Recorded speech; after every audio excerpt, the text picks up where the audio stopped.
Lecture number 31। Okay, निकालें जी question 44 chapter 18 का जो दिया था।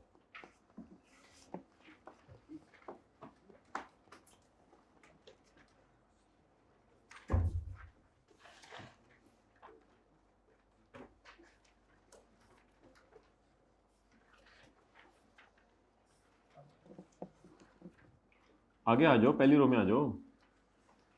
Kashif is a resident filer, resident बंदा है, इसका स्टे पाकिस्तान में 183 डेज से ज़्यादा है। फाइलर का क्या मतलब है? ये टैक्स जमा कराता रहता है या नहीं जमा करवाता? जमा करवाता रहता है। He is a resident filer, ये टैक्स जमा करवाता रहता है।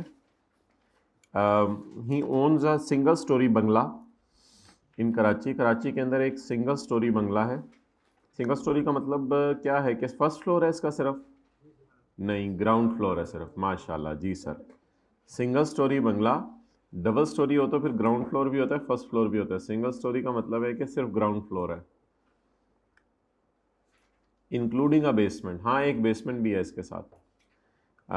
वो यूज़ करता है बेसमेंट को बंगले की, जो कि 20% है टोटल बंगले का, for storing his personal belongings. उसने अपनी ज़ाती चीज़ें वहाँ रखी हुई हैं। तो बेसमेंट में अपनी ज़ाती चीज़ें रखी हुई हैं इसने। ये ग्राउंड फ्लोर है घर का, और ये घर का समझ लें तह खाना है।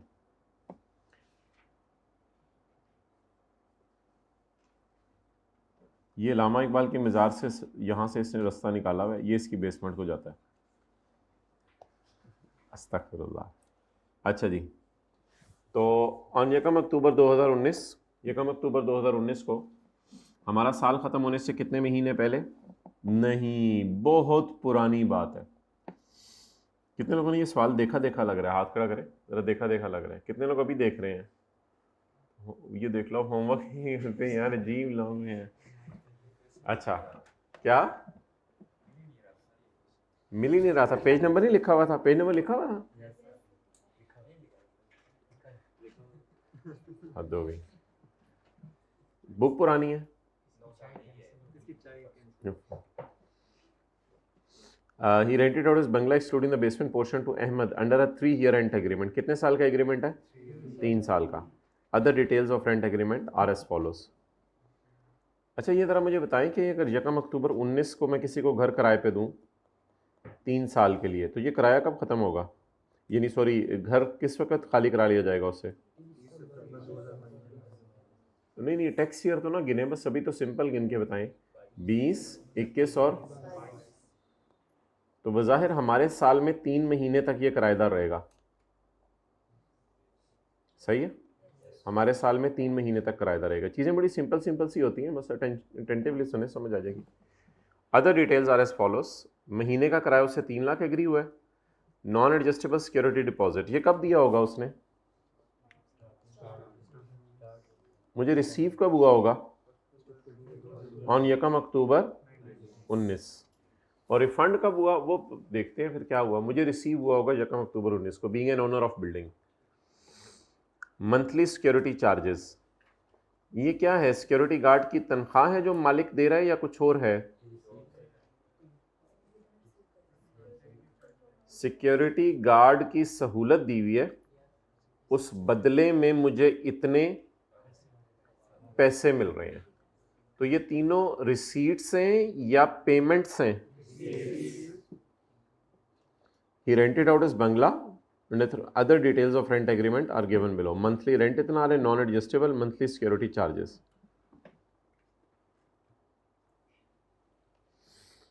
इन एडिशन टू अबव, अच्छा ऊपर एग्रीमेंट वाली लिखी हुई है ना चीजें, तो एग्रीमेंट में लिख के पैसे मांगे जाएंगे ना। जो सिक्योरिटी गार्ड से एग्रीमेंट होगा पेमेंट का, वो तो उसके साथ होगा, सिक्योरिटी गार्ड के साथ। तो ये मालिक मकान और किराएदार का एग्रीमेंट है, तो इसमें तो वही पैसे होंगे ना जो उससे मांगे जा रहे होंगे।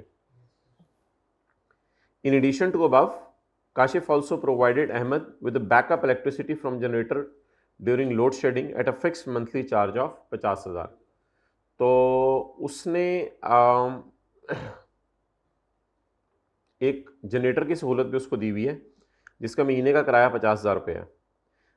बिजली का कनेक्शन बेसमेंट का सेपरेट है from the rest of the bungalow. तो बेसमेंट का कनेक्शन अलग है और पूरे घर का कनेक्शन अलग है।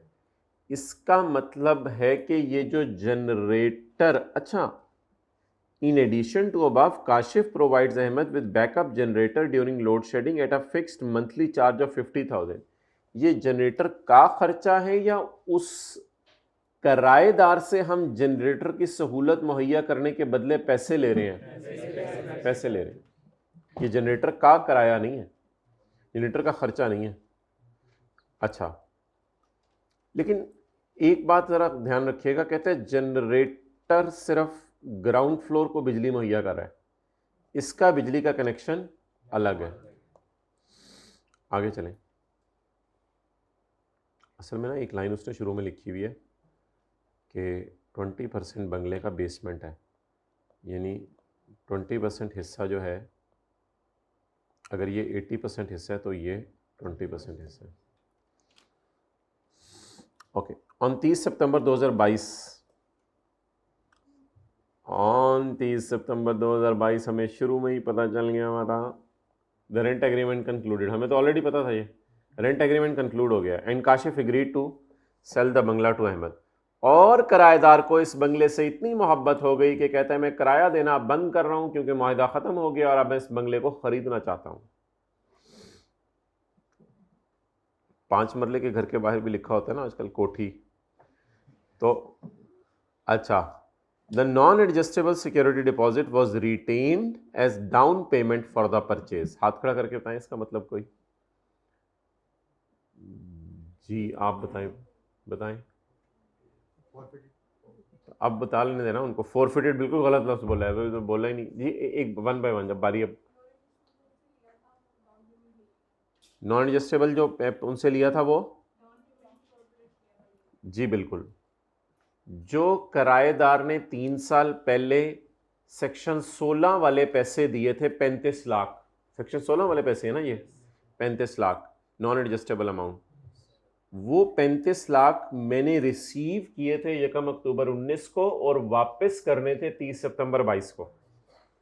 जब मैं 35 लाख उसे वापस करने लगा तो उसने कहा नहीं नहीं नहीं नहीं नहीं, नहीं रखो 35 लाख। मालिक मकान ने कहा क्यों? कहते हैं अब ये बंगला मैं खरीदना चाह रहा हूं तो ये 35 लाख मेरी तरफ से सिक्योरिटी रख लो। तो अब ये मत समझिएगा कि ये पैसे जो है वो रिटेन हो गए हैं, का मतलब ये है कि ये कोई अलग से पेमेंट, ये कोई जो है वो रिटेन हो गए हैं पैसे, तो कोई ट्रांजैक्शन हुई नहीं। ट्रांजैक्शन बिल्कुल हुई है। हुई ये है आपके पेपर के पॉइंट ऑफ व्यू से कि आप समझ लें कि 35 लाख मैंने 30 सितंबर 22 को उसे वापस कर दिए। उसने फिर कहा मैं ये घर खरीदना चाहता हूं तो मेरी तरफ से 35 लाख दोबारा ले लो। फिर मैंने 35 लाख उससे दोबारा वापस पकड़ लिया। अच्छा चलो ये डाउन पेमेंट होगी, इत्तफाकन दोनों अमाउंट्स बराबर हो गई। लेकिन अकलमंद बंदे थे दोनों, समझदार थे। उसने कहा वो 35 लाख जो मैंने तुम्हें देना था वो मैं रख रहा हूं। उसने कहा अच्छा चलो ठीक है ये डाउन पेमेंट के तौर पर रखा जाएगा। तो पैसों का आना जाना नहीं हुआ लेकिन डील तो ऑब्वियसली हो गई। तो ये बिल्कुल इंडिपेंडेंट सिनेरियो शुरू हो गया है। मैंने घर खरीदने के बदले एडवांस दे दिया। अब इसको फोरफिट ना कहें। फोरफिट का मतलब ये है कि आगे पढ़ने से पहले ही आपने सोच लिया कि घर बिकना ही नहीं है। अजीब बोंगी है। कोई बच्चा कह रहा था फोरफिट, यानी कि ओ भाई अभी तो डाउन पेमेंट रिसीव हुई है, पहले से क्यों सोचा हुआ कि ये कब्जा हो जाने पैसे के ऊपर? हो सकता। अच्छा अगली लाइन पढ़ ली थी वो फिर। अच्छा मुझे नहीं पता किसने बोला था, मैं तो एक जनरल बात कर रहा था कॉन्सेप्ट समझाने के लिए। On 25 October 2022 Ahmed backed out of the deal. Ahmed ने डील से बैकआउट कर दिया and decline to purchase the bungalow. और उसने बंगला खरीदने से इनकार कर दिया। आप निकालो भाई पेज 440। उसने बंगला खरीदने से इनकार कर दिया और जो पैसा था उस पर कब्जा कर लिया। Forfeited the deposit. जो पैसा था उस पर कब्जा कर लिया। अब ये अमाउंट बताएं 35 लाख की, ये अमाउंट कितनी बनेगी? जिस पर किधर है फॉरफिटेड का लफ्ज़, किधर है फॉरफिटेड? ये फॉरफिट कितना हुआ है? 35 लाख। अब ये 35 लाख कहाँ चला जाएगा? इनकम फ्रॉम, ये रेंट की डेफिनेशन में जाएगा। ऑन 1 नवंबर 2022, अच्छा अक्टूबर के महीने में घर खाली रहा है। On 1 November 2022 Kashif rented out the bungalow to new किराएदार Rashid under rent agreement with the same terms. Same terms का मतलब मेरे ख्याल से ये है सेम के अगर मैं लफ्ज़ को पकड़ूँ ना, किधर है सेम का लफ्ज़, ये सेम, सेम आ गई, सॉरी सेम, सेम का मतलब ये है,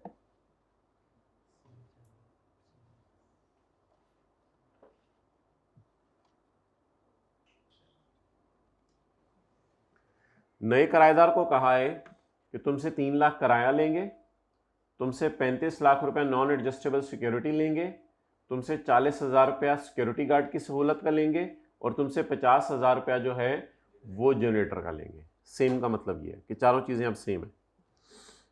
during the year Kashif paid salary of 3,60,000 to security guard of bungalow, and इनका 4.5 lakh for running the electricity generator. तो ऑब्वियसली आपको पता है घर का तो कोई खर्चा उसने दिया नहीं, तो इसमें से हम रिपेयर अलाउंस माइनस कर देंगे। सिक्योरिटी गार्ड की सहूलत और जनरेटर की सहूलत को हमने कहा था he is providing amenities, utilities and other services connected with the renting of building. तो where we are providing amenities, utilities and other services in relation to जेड़ा भी था, where we are providing amenities, utilities and other services connected with the renting of building, then this receipt will fall under that income from, तो ये income from other source पे चला जाएगा। चलें जी शुरू करें। नईम साहब काले मार्कर जरा पता कीजिएगा। अब मेरे ख्याल से जुलाई से सितंबर पुराना किराएदार रहा है, और अक्टूबर से नवंबर नया किराएदार रहा है। अक्टूबर से नहीं, अक्टूबर से नवंबर कहाँ से हो गया, जुलाई से सितंबर पुराना किराएदार रहा है, अक्टूबर में घर खाली रहे, और नवंबर, दिसंबर, जनवरी, फरवरी, मार्च, अप्रैल, मई, जून नया किराएदार रहा है।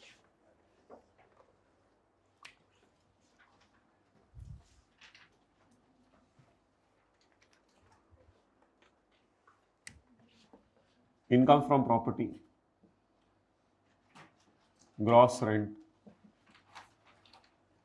किराया कितने,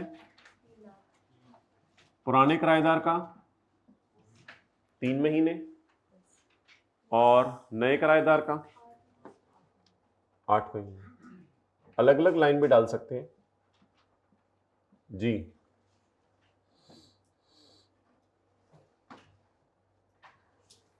भाई मेरे घर से कैलकुलेटर मंगवा रहा हूँ जरा, उन्हें को मेरे घर से कैलकुलेटर ले आए, बंदा भेजें, फिर हम क्लास शुरू करते हैं जब तक आता है।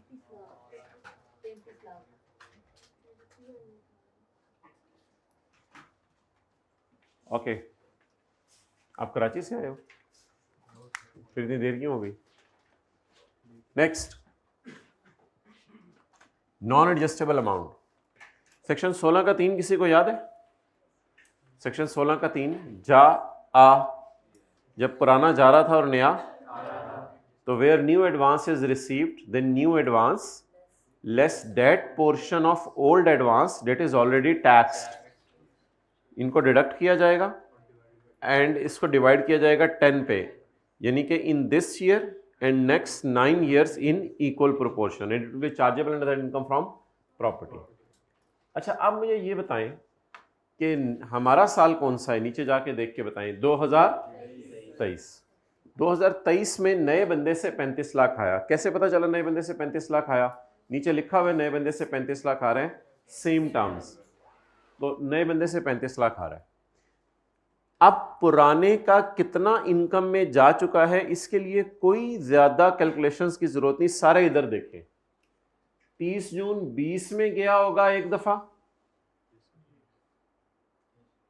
एक दफा 30 जून 21 में गया होगा, एक दफा 30 जून 22 में गया होगा। इस तरह गिना करें कि इन दोनों तारीखों के दरमियान कितनी दफा 30 जून आए हैं, इस तरह गिना करें इन दोनों तारीखों के दरमियान कितनी दफा 30 जून आए हैं। एक दफा 30 जून 20 में गया होगा, एक दफा 30 जून 21 में गया होगा, एक दफा 30 जून 22। तो कितनी दफा इनकम में जा चुका है पुराने का 35 लाख, 3 दफा। अब करना क्या होता है सेक्शन 16 में, किसी को याद हो, नॉन एडजस्टेबल, नए से कितना आया, इधर रख दे मार्कर मेरे भाई, लेस ऑलरेडी टैक्स्ड,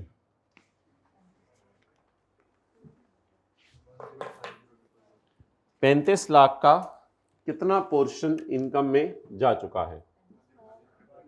35 लाख ने 10 सालों में इनकम में जाना था, लेकिन फिलहाल 30 जून 20, ये 3 साल का रेंट एग्रीमेंट होके मैंने 3 गिना है, या 30 जून काउंट किए हैं, दरमियान में कितने आए हैं? 30 जून। 30 जून कौन कौन सा? 20, 21 और जी बोले।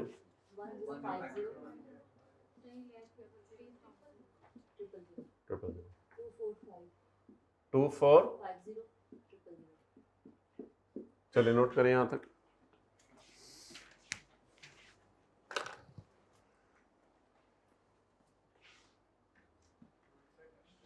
डिवाइड बाय 10, सॉरी नीचे इसको लिखना था, 2450 000।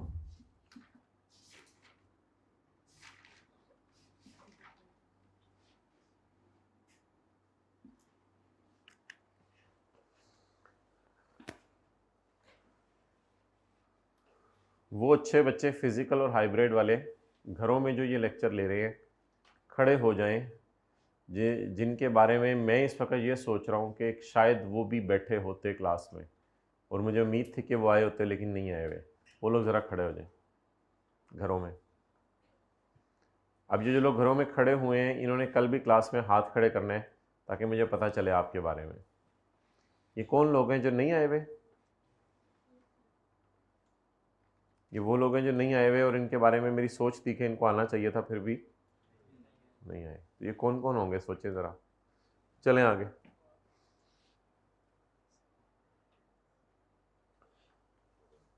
मेरे ख्याल से तो सबको ही खड़े हो जाना चाहिए घरों में। अच्छा आगे चलें। मंथली सिक्योरिटी चार्जेस, ये ग्रॉस रिसीट है या खर्चे हैं? ग्रॉस रिसीट है। इसको कहाँ ले जाएं?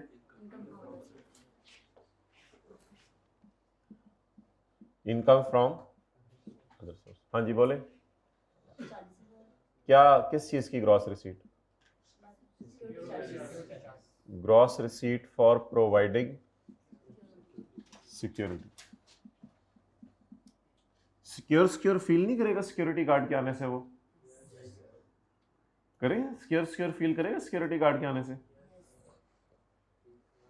देख लो,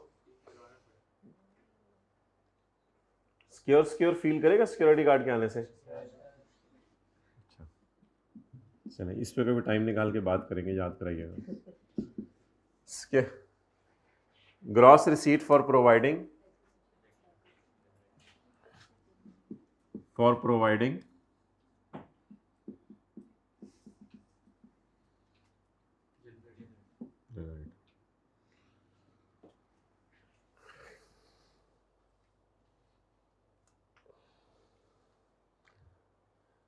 भाई असल में बात यह है कि एक है यकीनी असबाब, एक है गैर यकीनी असबाब। जो सुबह शाम की हिफाजत की दुआएं हैं वो यकीनी असबाब हैं हिफाजत के, और ये सिक्योरिटी गार्ड जो है गैर यकीनी सबब है हिफाजत का, वरना सिक्योरिटी गार्ड ही कहीं मार के चले जाते हैं। तो इसलिए ये गैर यकीनी सबब है। इसको छोड़ देना, ये नहीं हम कहते छोड़ देना, असबाब को छोड़ देना जहालत है, छोड़ने को कोई नहीं कह रहा, इनको इख्तियार करना सुन्नत है, लेकिन इन पे यकीन नहीं करना चाहिए। अब ये एक थोड़ा सा इम्तिहान है। आई होप थोड़ी सी बात क्लियर। अच्छा जी, तो अब इसको कराएं जो भी कराना था।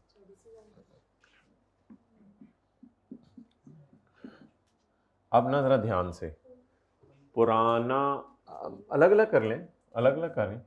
40,000 ज़रा 3, चलें यार मेरे पास जगह नहीं है, मैं इसको डायरेक्ट ही कर रहा हूँ। 40,000 ज़रब 11, आप लोग बेशक अलग अलग कर दीजिएगा बेहतर। और सिक्योरिटी गार्ड की सहूलत 11 महीने के लिए उनको दी।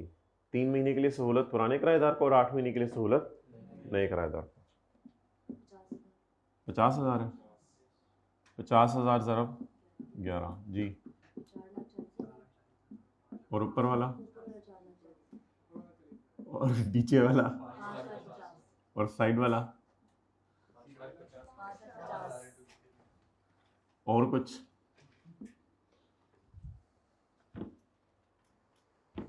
आज तो सुबह फेयर वन की क्लास में थी, नाश्ता करके आए होंगे। आज भी नहीं नाश्ता करके आए। अच्छा जी, आगे चलें।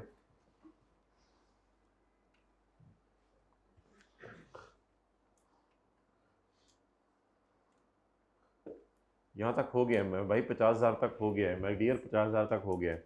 अभी तक खर्चे मैं माइनस नहीं करा क्योंकि खर्चों की डिटेल नहीं आ रही, जैसे जैसे ग्रॉस रिसीट आती जा रही है उनको रेलेवेंट जगहों पे डालता जा रहा हूँ। 30 सितंबर को मैंने घर बेचने का मुआहदा कर लिया और 35 लाख रुपए अगले का रख लिया, लेकिन वो 35 लाख रुपया बाद में जो है वो पता चला कि मैंने ज़ब्त कर लिया है क्योंकि अगले ने घर किराए पे लेना पसंद, सॉरी ख़रीदना पसंद नहीं किया। फोरफिटेड डिपॉजिट, पता नहीं क्या स्पेलिंग है, जो भी है। कितना है? 35 lakh.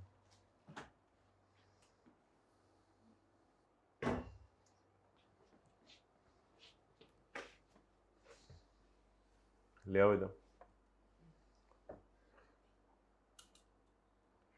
During the year Kashif paid salary of 3,60,000 to security guard. Security guard को 3,60,000 सैलरी दी है और 4.5 लाख जो है वो जनरेटर का कोई पेट्रोल वगैरह डला होगा, तो जनरेटर को चलाने के जलाने के पैसे जो भी समझ लें। ये दोनों खर्चे कहाँ माइनस करें? इनकम फ्रॉम, फिर इधर ऊपर क्या माइनस करें? Repair allowance. अच्छा, repair allowance is not a tough task. Repair allowance कोई मुश्किल चीज़ नहीं है, बस सादा सी बात याद रखें, जब कभी ना कोई प्लॉट आ जाए, खाली खाली लैंड जिसे कहते हैं प्लॉट, तो मैंने कहा है रिपेयर अलाउंस माइनस नहीं करना, बस बाकी तो करना है। तो अब देख लें ऊपर ऐसा कोई मसला ही नहीं, अगर वो डायग्राम अभी मैं ना भी खोलूँ तो रूल ऑफ थंब बस सिंपल सा याद कर लें, कोई प्लॉट वगैरह आ जाए उसकी रिपेयर नहीं होती। बाकी घर का किराया आया, घर का नॉन एडजस्टेबल अमाउंट, घर का फोरफिटेड डिपॉजिट, तो इसके रिपेयर अलाउंस सबके माइनस होंगे। टोटल बताएं।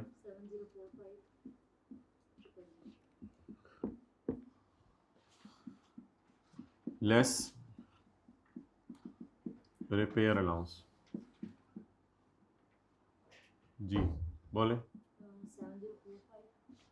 दोबारा 70 वो बहुत ज़्यादा हो जाएगा। 14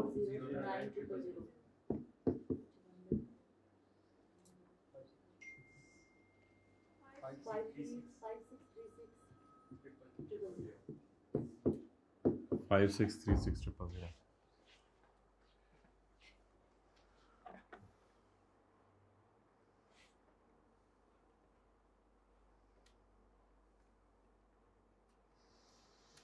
अब ज़रा हाइब्रिड वाले बच्चे खड़े हो जाएं जो घर बैठ के लेक्चर ले रहे हैं, जो जल्दी आते हैं टाइम पे वो भी, जो ख़ास तौर पे लेट आते हैं वो भी, और जो दरमियान में बैठते हैं वो भी, जो सामने बैठते हैं वो भी, जो एंड पे बैठते हैं वो भी। सारे ज़रा खड़े हो जाएं।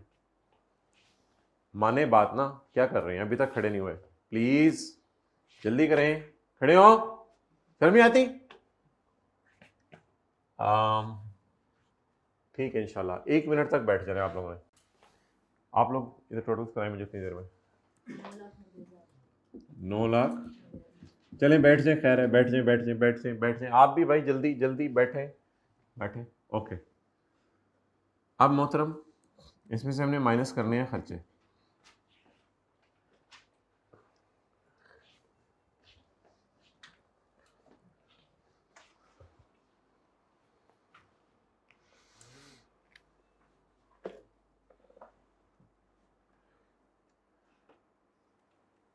अच्छा, सिक्योरिटी गार्ड की तनख्वाह है और इलेक्ट्रिसिटी जनरेटर का खर्चा है। इधर टेंटे हो ना, छोड़ें। सिक्योरिटी गार्ड की तनख्वाह है और जनरेटर का खर्चा है। अब ये ना थोड़ी सी ज़रा अकल लगानी पड़ेगी, थोड़ी सी। असल में जनरेटर का कनेक्शन बेसमेंट का अलग है, ये अलग है, तो क्योंकि हमने किराया वगैरह इसी का डाला है सारा, तो इसलिए फिर अगर हम इसकी ग्रॉस रिसीट्स में से, अच्छा इससे कोई रिसीट नहीं हो रही क्योंकि बेसमेंट में इसका अपना सामान पड़ा हुआ है, बेसमेंट में इसका क्या पड़ा हुआ है? अपना सामान पड़ा हुआ है, तो इससे कोई पैसे रिसीव नहीं हो रहे, किराया रिसीव नहीं हो रहा, लेकिन यहां से किराया रिसीव हो रहा है। अब जहां तक ताल्लुक है जनरेटर का, तो जनरेटर सिर्फ इसको बिजली सप्लाई कर रहा है, the electricity connection of basement is separate, क्योंकि बेसमेंट का कनेक्शन सेपरेट है। तो बिल्कुल बेसमेंट का कनेक्शन अगर सेपरेट है तो अल्लाह का शुक्र है जनरेटर का सारा खर्चा ही ग्राउंड फ्लोर के लिए हुआ, तो वो सारा माइनस कर सकते हैं, कोई मसला नहीं। लेस जनरेटर का बिल जो भी पेट्रोल का या फ्यूल का कितना, 4,50,000। और ये जो है ना सिक्योरिटी गार्ड, इसके साथ इसने कुछ लिखा नहीं कि सिक्योरिटी गार्ड, कहीं भी नहीं लिखा कि सिक्योरिटी गार्ड सिर्फ ग्राउंड फ्लोर को ही देख रहा है, क्योंकि मेरे ख्याल से जब गार्ड खड़ा होगा तो कोई बंदा अगर बेसमेंट में जा रहा होगा तो उसको भी रोक लेगा शायद, और कोई बंदा अगर इधर आ रहा होगा तो उसको भी रोक लेगा, और इधर आने वाले को तो बिल्कुल ही रोकेगा। तो सिक्योरिटी गार्ड मेरे ख्याल से दोनों फ्लोर्स को देख रहा होगा, ग्राउंड को भी और बेसमेंट को भी। इस वजह से ये जो एक ऊपर लाइन इसने डाली थी ना, अब इसकी सिग्निफिकेंस पता चल रही है कि बेसमेंट पोर्शन बंगले का वो 20% टोटल बंगले का एरिया बनता है। तो सिक्योरिटी गार्ड की 20% तनख्वाह से ओनर को अपनी ज़ात को फ़ायदा हो रहा है कि इसका सामान महफूज रह रहा है, लेकिन सिक्योरिटी गार्ड की 80% जो तनख्वाह पे की जा रही है उसके बदले अगले से पैसे भी लिए जा रहे हैं। सिक्योरिटी गार्ड की शायद सारी तनख्वाह करना माइनस मुनासिब नहीं होगा, सिक्योरिटी गार्ड की उतनी तनख्वाह माइनस कर दें जिससे ग्राउंड फ्लोर को फ़ायदा हो रहा है। बेसमेंट में अगर फ़ायदा हो रहा है तो वो मेरी ज़ात को फ़ायदा हो रहा है। तो जब इससे इनकम नहीं कमा रहे तो खर्चों को अपोर्शन करना सीखें। एक सेक्शन हमने पढ़ा था अपोर्शनमेंट ऑफ डिडक्शंस, खर्चों को अपोर्शन करना।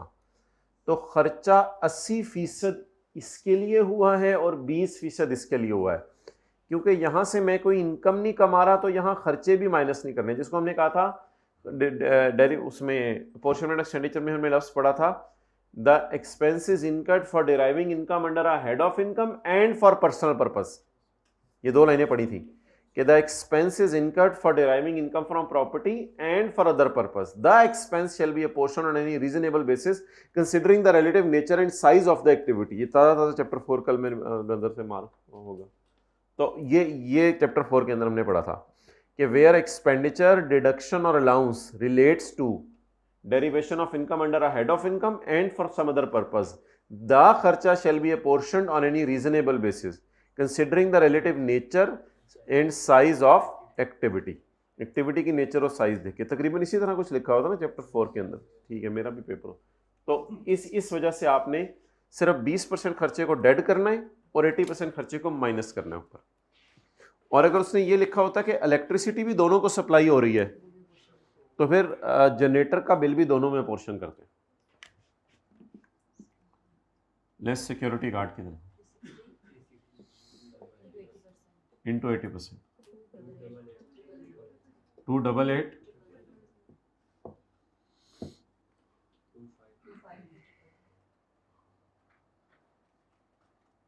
अब इस पूरे सवाल को हम रुपीज इन थाउजेंड में भी कर सकते थे। देखिए कितना टाइम ज़ाया किया, 1000।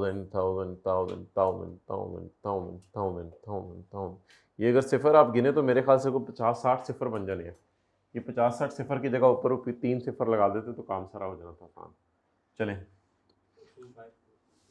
252000। सवाल की रिक्वायरमेंट पढ़ के बताएं कि इनकम निकालनी है या उस पर टैक्स भी निकालना है।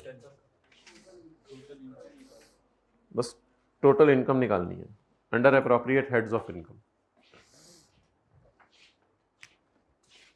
Mister income and tax thereon, नहीं बिल्कुल भी नहीं। Calculation of total income, income and tax thereon लिखने की अब जरूरत नहीं। टैक्स ईयर 2000 जी, इनकम ऑन प्रॉपर्टी,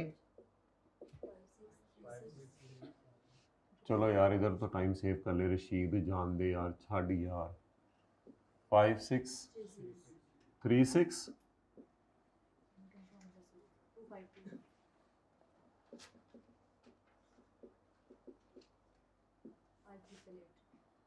5888। सर ये जिस तरह व्हाइट बोर्ड पे कर रही हैं सर, पेपर में भी उसी तरह करना है? नहीं, पेपर के लिए अलग क्लासें होंगी बेटा। अच्छा सर, वो कब होंगी? वो मार्च में पेपरों के बाद। ओके भाई, पेपर में भी इसी तरह करना है, लेकिन इसको पूरा लिखना है, इनकम प्रॉपर्टी, इसको पूरा लिखना है, इनकम फ्रॉम अदर सोर्स।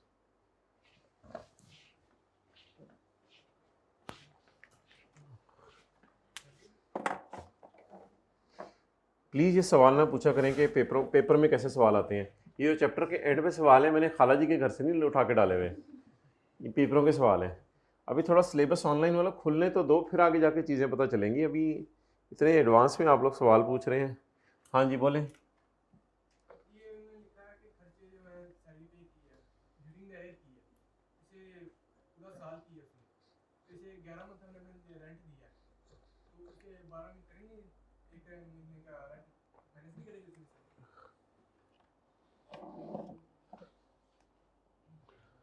अच्छा, ये थोड़ी सी ना ऐसे डिबेटेबल सी बात है भाई ने जो की है। देखें, कहते during the year Kashif paid ₹3,60,000 to security guard and इनका 4.5 lakh for running electricity generator. अब ड्यूरिंग द ईयर से क्या मुराद है? ड्यूरिंग द ईयर से मुराद 11 मंथ्स हैं या 12 मंथ्स हैं, ये एक सवाल है।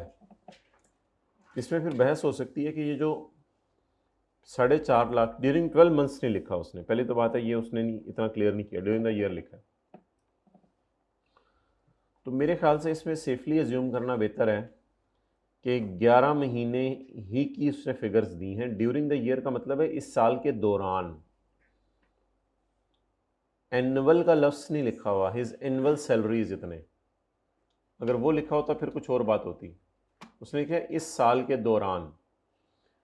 तो जनरेटर वाले में तो शायद आपको मेरी बात समझ आ जाए कि जनरेटर में तो पेट्रोल डलवाया ही नहीं होगा जब घर किराए पे नहीं था। पेट्रोल डलवा के क्या करना था? एक महीना आपको पता है घर किराए पर है, जुलाई अगस्त सितंबर में पुराना किराएदार था, अक्टूबर में घर किराए से खाली रहे, तो अक्टूबर में तो पेट्रोल डलवाया नहीं होगा। तो ये 4.5 लाख बज़ाहिर 11 महीने का खर्चा, लॉजिकली भी समझ आती है बात। बिला वजह तो नहीं जनरेटर को चलाना होता ना पेट्रोल डाल के। क्लासें ही ऑफ है, तो कल की क्लासें ऑफ थी कॉलेज में, तो किसने जनरेटर को चलाया होगा? कभी भी नहीं पेट्रोल डाला होगा। हाँ, सिक्योरिटी गार्ड में थोड़ी बहस हो सकती है कि आमतौर पे ये लोग फिर एक दफ़ा आ जाएं तो इनको पूरे महीने की सारी तनख्वाहें देनी पड़ती हैं। ये नहीं होगा कि 3 महीने को सिक्योरिटी गार्ड होगा उसको निकाल दिया होगा, या लेकिन कई दफ़ा सिक्योरिटी कंपनी से सिक्योरिटी गार्ड हायर किए जाते हैं, तो वो लोग मंथ बेस के ऊपर पेमेंट होती है। किसी महीने हम कहते हैं सिक्योरिटी गार्ड नहीं चाहिए, वो नहीं भेजते। तो ड्यूरिंग द ईयर का मतलब एनुअल नहीं होता, ड्यूरिंग द ईयर का मतलब है इस साल के दौरान। तो बज़ाहिर ये खर्चे 11 महीने के ही हैं। लेकिन अगर खुदा ना खासा आ जाता है annual salary of security guard is 3,60,000, तो फिर आप कर लेते तो ठीक था। 3,60,000 12 महीने की है तो 11 महीने के माइनस करेंगे, क्योंकि इनकम ही 11 महीने कमाई है। ओके, अगला सवाल था कौन सा? 30 निकाल लें जी, 33।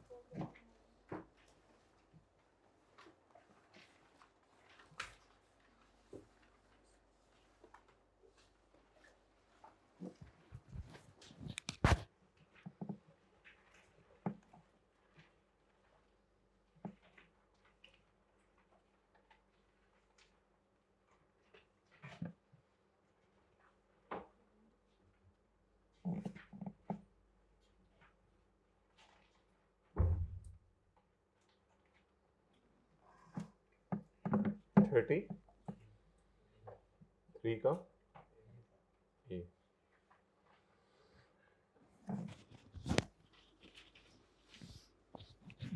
अच्छा भाई, ये सवाल तो आपको पता ही था, टेस्ट में आया था, तो इसकी सारी एडजस्टमेंट टेस्ट में नहीं आई थी। कौन कौन सी आई थी? सारी की सारी आई थी या पहली एक दो आई थी? कौन सा टेस्ट था? टेस्ट नंबर 2 था, 3 था? देख लेते हैं जाके। ये देखो, पहली एडजस्टमेंट आई थी बस, पहली कोई और थी, पहली दो समझ लें आई, पहली आई थी शायद। तो अगली हम डिस्कस कर लेते हैं।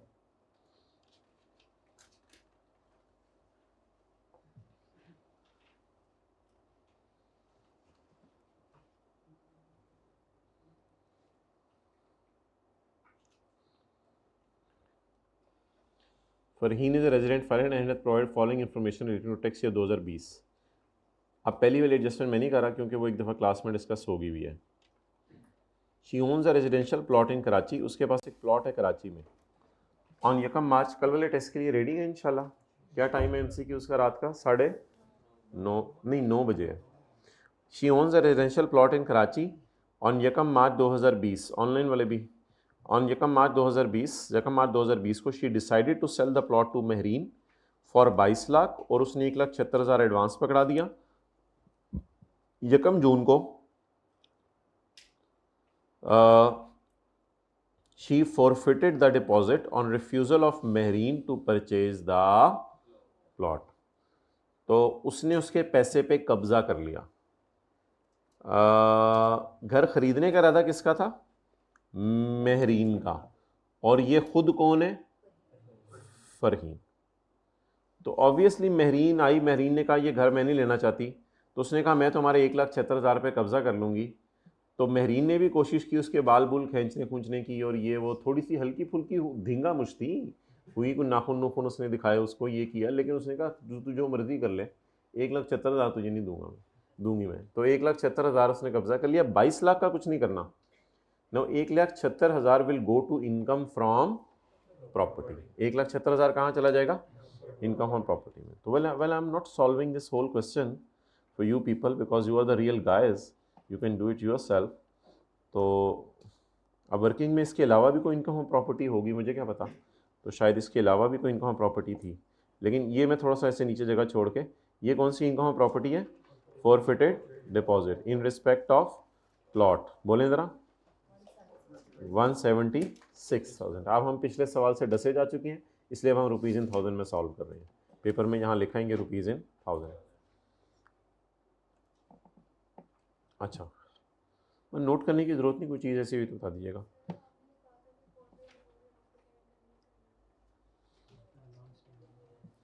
मैं जा रहा हूँ क्लास छोड़ के, मेरे भाई मुझे रोक लें।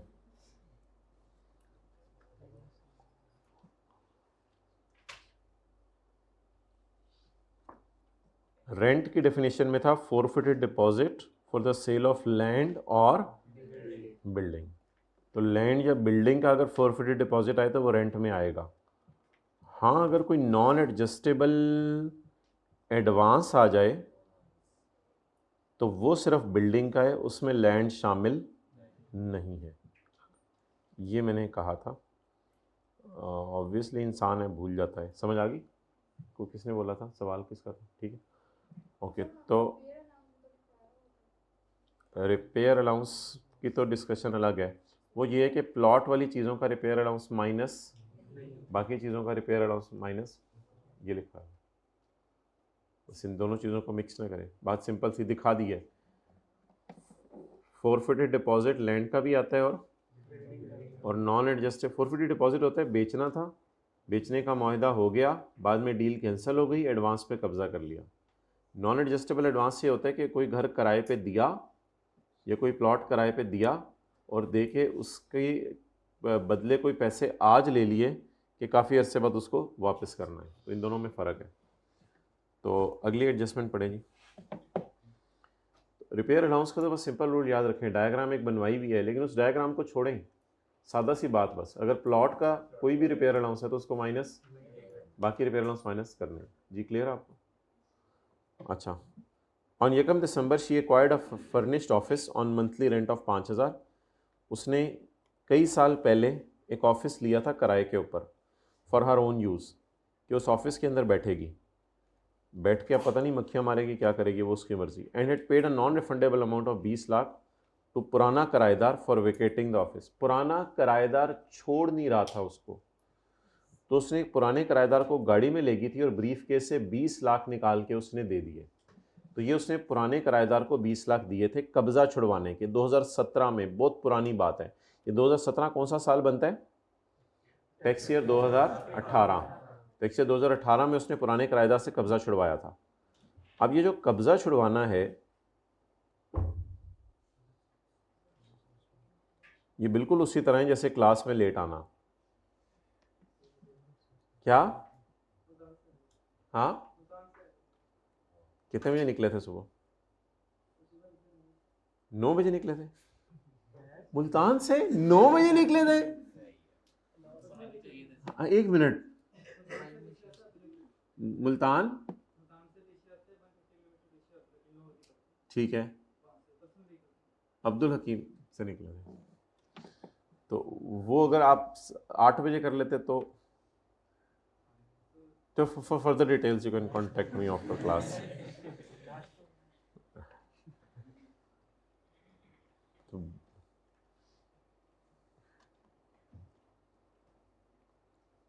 अदर सोर्स के चैप्टर में हमने पढ़ा था amount received by a person for किराए पे देना ऑफ बिल्डिंग, नहीं sorry, amount received by person for छोड़ना द कब्जा of a building.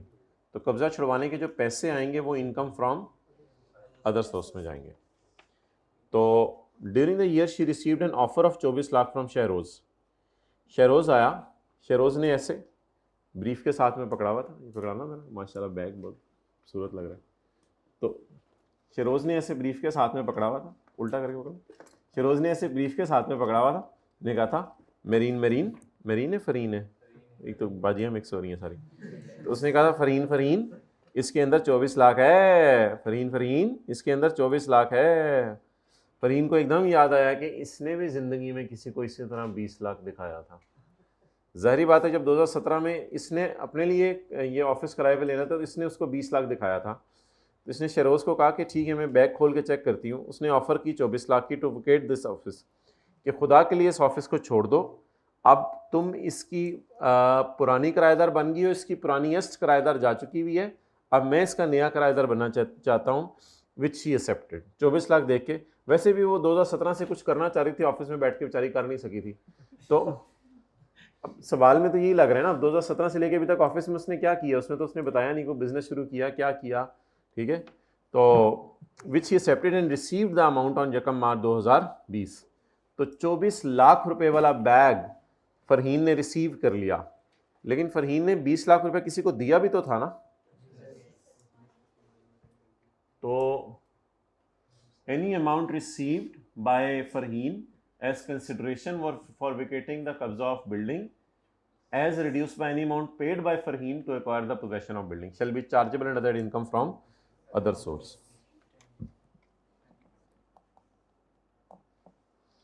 Income from other source क्या था? Amount received for कितनी अमाउंट है? 24 lakh minus 20 lakh divided by, इसमें ये नहीं होता ऑलरेडी टैक्स, तो ऐसी कोई स्टोरी नहीं है इसमें जी। 40। अच्छा, एक सवाल किसी के जहन में आ सकता है कि यकम मार्च को शहरोज़ ने ये घर किराए पे ले लिया, घर है, ऑफिस है, ये ऑफिस किराए पे ले लिया, तो बेचारी जुलाई अगस्त सितंबर अक्टूबर नवंबर दिसंबर जनवरी फरवरी 8 महीने इसने घर का किराया भी तो पे किया है, ऑफिस का किराया भी तो पे किया है, तो ये किराया कहाँ जाएगा? हाँ, ये एक पेमेंट है। ये अगर ये ऑफिस में बिजनेस वगैरह कर रही होती 8 महीने, तो उसकी बिजनेस की इनकम जो सेल वगैरह होती, मिसाल के तौर पे लोगों को मशवरे देती, मिसाल के तौर पे लोगों को कंसल्टिंग सर्विसेज देती, लॉयर सर्विसेज देती, कुछ भी देती, तो ऑफिस में बैठ के अगर कोई सर्विसेज दे रही होती तो उससे जो पैसे आते वो इसका रेवेन्यू होता, उसमें से ये खर्चा माइनस होता। अभी ये 5,000 कम से कम यहाँ माइनस नहीं होगा, क्योंकि यहाँ कोई खर्चे नहीं माइनस होंगे। ये तो ये वाली इनकम कमाने के लिए खर्चा ही नहीं है, ये तो इनकम नेट करके इस तरह निकल आती है जैसे हमने क्लास में निकाली थी। तो इसलिए इस 5,000 को हम माइनस करते, अगर ऑफिस में कोई बिजनेस करती, लिख लें, इस 5,000 को हम माइनस करते अगर ऑफिस में कोई बिजनेस करती, करते करते मिक्स नहीं करना, इस 5,000 को हम माइनस करते अगर ये ऑफिस में कोई बिजनेस करती,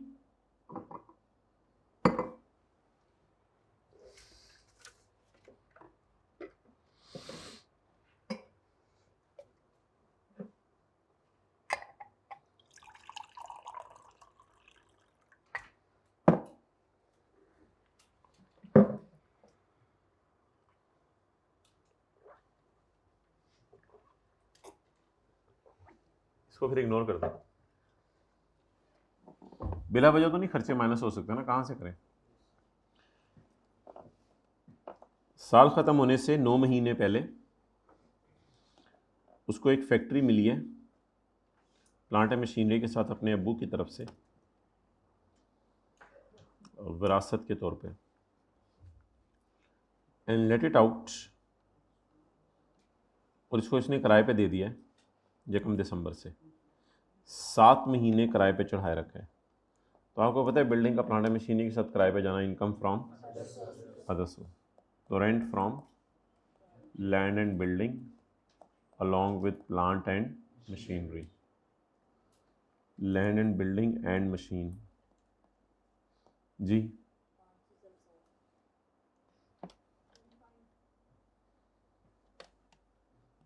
इसको भी शायद इधर आपने लिखना है, पूरा लिख लिया करें।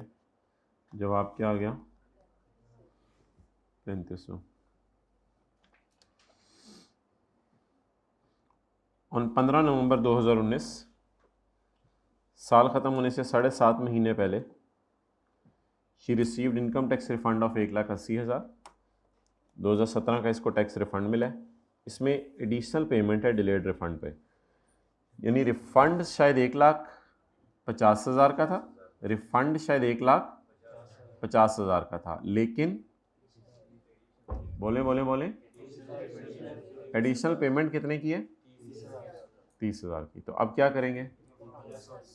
30,000 को इनकम फ्रॉम अदर सोर्स में डालेंगे, जो रिफंड डिले होकर मिला उसका कुछ भी नहीं करेंगे। क्लियर? तो अब क्या करेंगे? 30,000 को इनकम फ्रॉम अदर सोर्स में डाल देंगे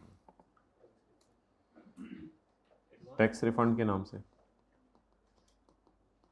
अब ये अदर सोर्स का टोटल आ जाएगा। हो सकता है अदर सोर्स में कोई और चीज़ भी हो, सवाल में मुझे नहीं पता, और ये प्रॉपर्टी का टोटल आ जाएगा। लेकिन प्रॉपर्टी की पहली वाली एडजस्टमेंट आप लोगों को कराई हुई है।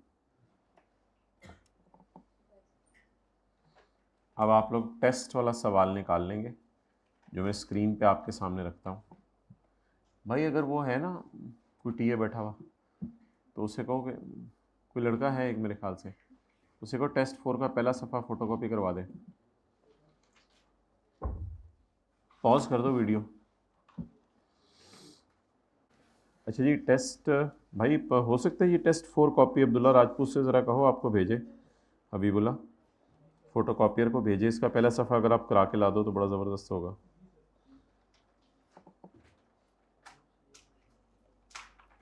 तकी Ahmed is working as director marketing. Taqi Ahmed director marketing के तौर पर काम कर रहा है with G textile limited for last 25 years. देखा देखा लग रहा है कितने लोगों ने दिया हुआ ये टेस्ट, कितने लोग इंशाल्लाह दे देंगे। ठीक है, जाएं फिर उठ के, फिर डिस्कशन क्यों ले रहे हैं। Details of his enrolments during the year ended 30/2022 are as follows. वैसे ही पूछ रहा हूँ, यानी टेस्ट छोड़ता क्यों है बंदा? आप थोड़ी सी रीज़न शेयर करो। बोलो। सुस्ती सुस्ती सुस्ती सुस्ती, रिजल्ट नहीं, रीज़न सुस्ती। तो बेसिक सैलरी है 4,40,000 और कन्वेंस अलाउंस है 44,000, इंटरटेनमेंट अलाउंस है 44,000। ठीक है जी, okay. In addition to above Taqi was provided the following information during the year. एक ओवन उसे मिला है फ्री ऑफ कॉस्ट। तो हमने पढ़ा था प्रॉपर्टी ट्रांसफ़र अगर हो जाए एम्प्लॉयर की तरफ से एम्प्लॉय को, तो वो कहाँ जाएगी? इनकम फ्रॉम सैलरी में। इनकम सैलरी एम्प्लॉयर की तरफ से मिली है ना। ह्यूमन रिसोर्स कमेटी ने उसे बोनस दिया है सारे एम्प्लॉयज़ को 30/22 का। तकी को ये बोनस भी मिला है, अल्लाह का शुक्र है, लेकिन साल ख़त्म होने के 1.5 महीने बाद मिला है। बताएं आप क्या करेंगे, जल्दी से बताएं क्या करेंगे। एक्सेलेंट। अगले साल में इनकम में जाएगा, हमारे साल इनकम में नहीं जाएगा, क्योंकि हमारे साल में रिसीव नहीं हुआ। एज अ जनरल रूल हमारे साल रिसीव होता तो इनकम में जाता। ठीक है, इस साल उसे 1 लाख मिला है बोर्ड मीटिंग अटेंड करने का, उससे टैक्स नहीं कटा। यार कहीं कोई टैक्स कट जाए ना, आज मैं बताऊंगा, उसको न्यूमेरिकल के एंड पे माइनस कर दीजिएगा, क्योंकि इतना टैक्स ऑलरेडी हुकूमत के पास पहुंच चुका है। तो टैक्स नहीं कटा तो बस ठीक है, कोई मसला नहीं।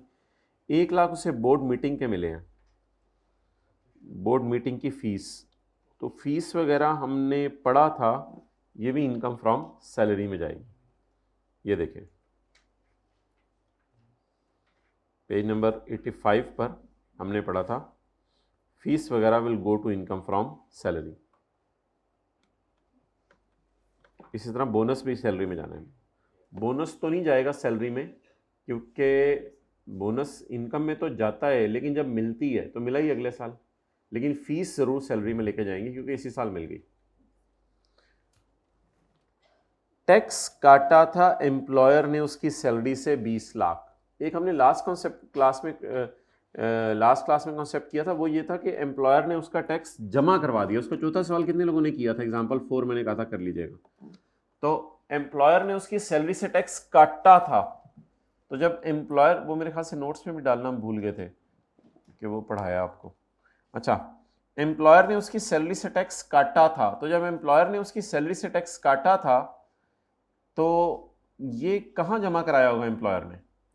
मिसाल के तौर पे सरासिफ की तनख्वाह है महीने की 50,000, कॉलेज वाले उससे 5,000 टैक्स काट लें तो कहाँ जमा करवाएंगे? तो क्या इतना टैक्स सरासिफ का गवर्नमेंट के पास पहले पहुंच नहीं गया? तो ये एम्प्लॉयर अगर टैक्स काटेगा एम्प्लॉय की सैलरी से, तो ये एम्प्लॉय की सैलरी पर जो टैक्स कटा है ये गवर्नमेंट के खजाने में चला गया। गवर्नमेंट के खजाने में जाने की वजह से गवर्नमेंट के खजाने में जाने की वजह से गवर्नमेंट के खजाने में जाने की वजह से बोले क्या होगा, क्या होगा, क्या होगा? हाँ जी, गवर्नमेंट के खजाने में जाने की वजह से इतना टैक्स ऑलरेडी गवर्नमेंट के खजाने में पहुंच गया, तो एंड पे माइनस कर देंगे आप। तो इसको क्लास में मैंने कभी माइनस करवाया नहीं था, लेकिन आज इंशाल्लाह माइनस करवा के दिखाऊंगा। सैलरी उसके अकाउंट में ट्रांसफर होती है 10th of the following month. Following month क्या होता है? अभी हमारा कौन सा महीना चल रहा है?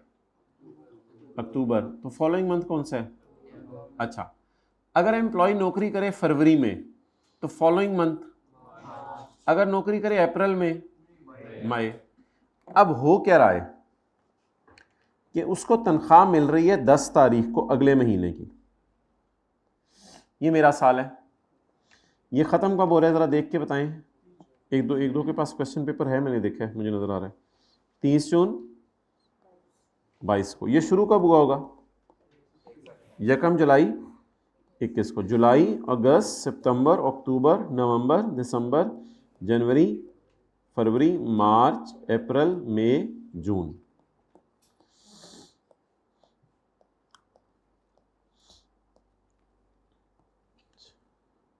जुलाई की तनख्वाह कब मिली होगी?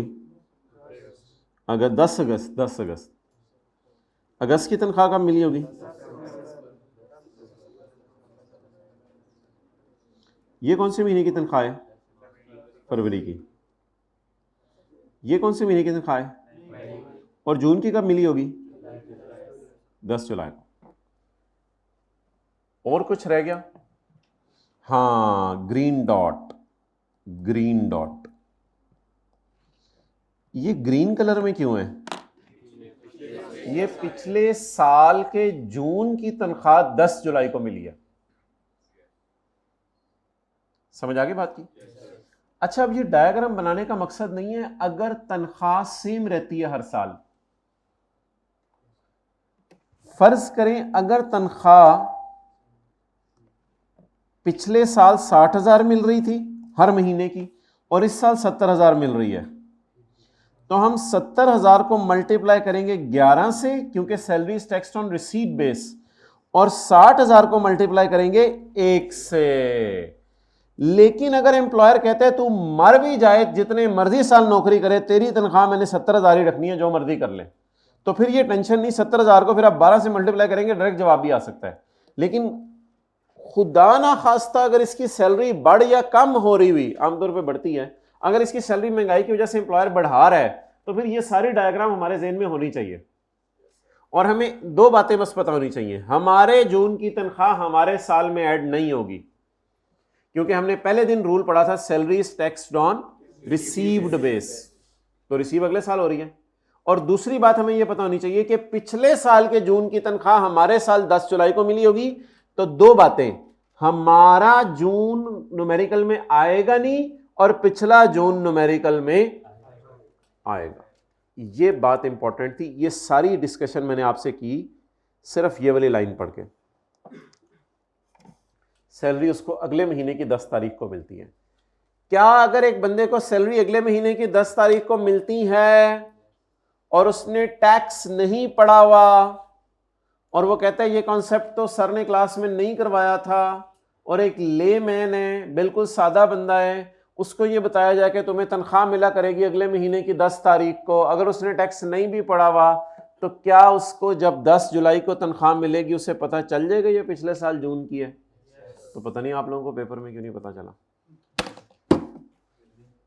पता चलना चाहिए था पेपर में। तो हमारे साल जून की तनख्वाह नहीं मिलेगी हमें, वो कब मिलेगी? अगले साल। और सिमिलरली पिछले साल की जून की तनख्वाह कब मिलेगी? हमारे साल के स्टार्ट में किस दिन? 10 जुलाई। बांट दो यार सफे।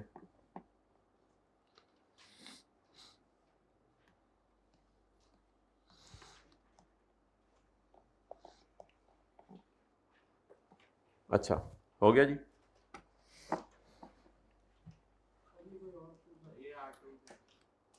अच्छा चलो से कह दो टेक्स्ट का भेज दे अब।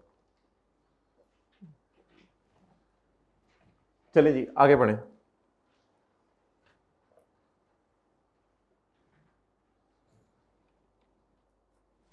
बल्कि सफ़े रहने दो ना, जोहर के बाद मस्जिद के बाहर खड़े हो जाइएगा, बच्चे से पूछेगा R2 के आप, उसे सफ़ा दे दीजिएगा। 100 बच्चों से पूछने आपने, कोई ना कोई R2 का मिल जाएगा। अच्छा अब अगली लाइन पढ़े। अब फटा ये रह गया कि तनख्वाह सेम है या डिफरेंट है। मेरे भाई फटा ये रह गया तनख्वाह सेम है या मिलती जुलती है। ये तो एक ही बात होगी। फटा ये रह गया कि तनख्वाह सेम है या डिफरेंट है। मैं देखना चाह रहा हूँ आज आप आगे बैठे हो तो आगे बैठ के समझ आता है या नहीं। 10% सालाना इंक्रीज हो रही है तनख्वाह में। हर साल तनख्वाह 10% बढ़ जाती है।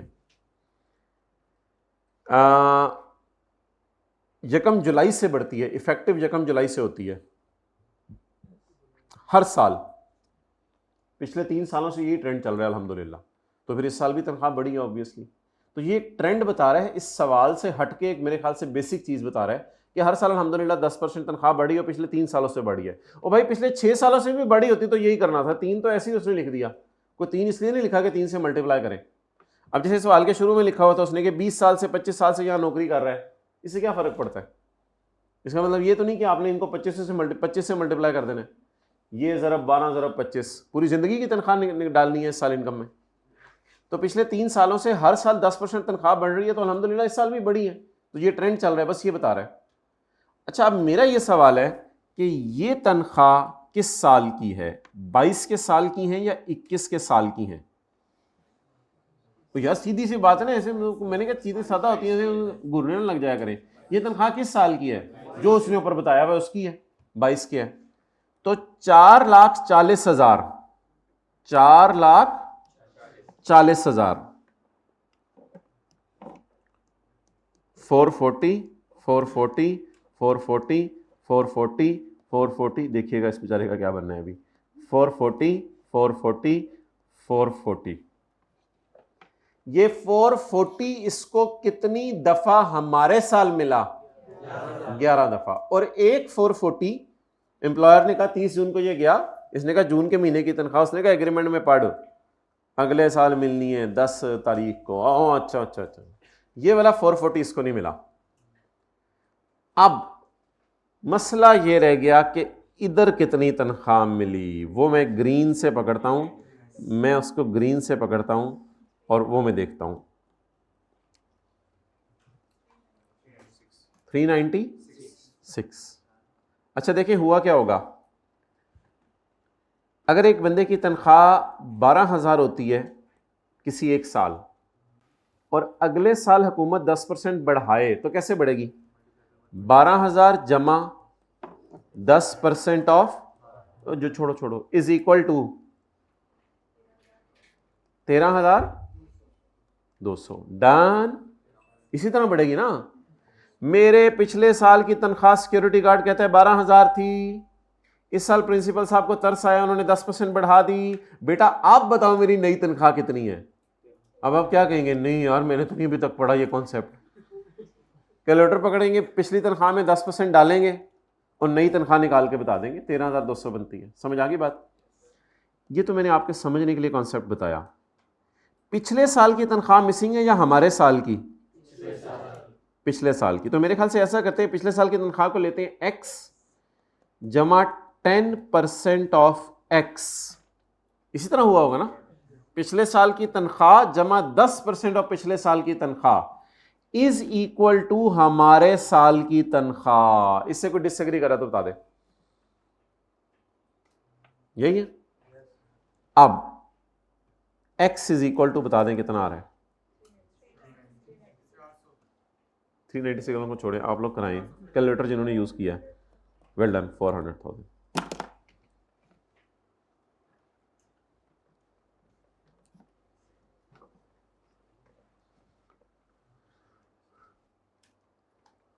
भाई 396 वाले पता नहीं क्या कर रहे हैं, इन्होंने क्या किया है, इन्होंने 440 पे 10% लगा दिया है। यही किया ना इन्होंने, 90% लगा दिया है। वो एक ही बात हुई, 440 पे 10% लगा के उससे माइनस किया है, वही एक ही बात हो गई। ये क्यों गलत कर रहे हैं ये 396 वाले, क्यों गलती कर रहे हैं? जिन लोगों का ये दावा है कि मैंने कैलकुलेटर पर निकाली है पिछले साल की तनख्वाह 396, वो जरा हाथ खड़ा करें। मैंने पिछले साल की तनख्वाह निकाली है 396 और इस साल की 4। इनके दावे को मैं टेस्ट करने लगा हूं कि इनकी पुरानी तनख्वाह सही निकली है या नहीं। एक बंदे की ये लोग दावा कर रहे हैं तनख्वाह 396 पिछले साल, और ये लोग फिर कह रहे हैं कि इसका 10% इंक्रीज आ गया। ये लोग यही कह रहे हैं ना 10% इंक्रीज हो गया है।